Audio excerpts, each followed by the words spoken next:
Resist. Hi, this is Roxanne Webster. And this is Jake Ginger. Keller Williams, my home team, we're kind of chuckling today because we want to talk about one of our favorite euphemisms and topics, which is? It is whether or not your negotiation is done in-house or out-house. And here's what we mean by that, as we laugh. In-house.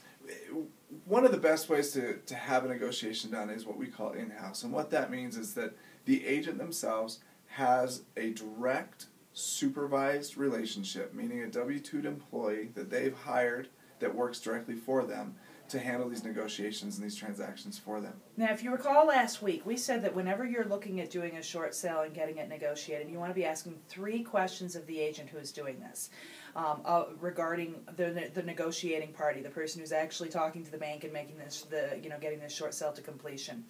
Who supervises them? How are they insured? And what's our third one? Who pays them? And who pays them.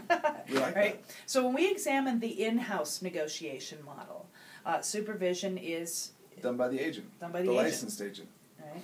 So a person who has a license, who has ethical requirements, and who is regulated by the state is actually supervising the person who's handling this negotiation.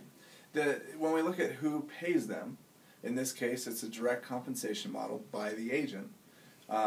W-2 is what we preferred because then there's added coverage under their insurance policy that if, in the event that there is an error that is made, the agent and their supervisory employee is covered. Right. So that gets us to our insurance question. And insurance is a big deal. When we talk about insurance, realtors are insured with errors and omissions insurance. So if we make a big mistake, other than something that was fraudulent, if we make a mistake, we've got insurance that helps compensate and cover that problem.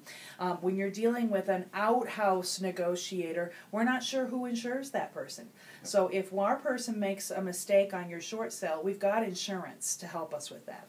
And then payment. Payment. Again, direct payment by the agent through a payroll typically. W-2 setup is typically how that should be set up. And in our opinion, this is the best model. Obviously, it's the model that we use. So we're going to like it best. But at the end of the day, we feel that there is a better opportunity for you to have the proper outcome if that negotiator or coordinator is directly supervised by a licensed agent, employed by a licensed agent, and that way they have the same goals, the same ethics, and the same outcome and desire for you. Why would an agent not want to do this in-house? Well, it's because we're paying that person. We're paying them a salary. We're paying them health insurance. We're paying them benefits. It's expensive. Labor is expensive. So now we're going to discuss in our next segment the outhouse solution. Woohoo! Have a great day.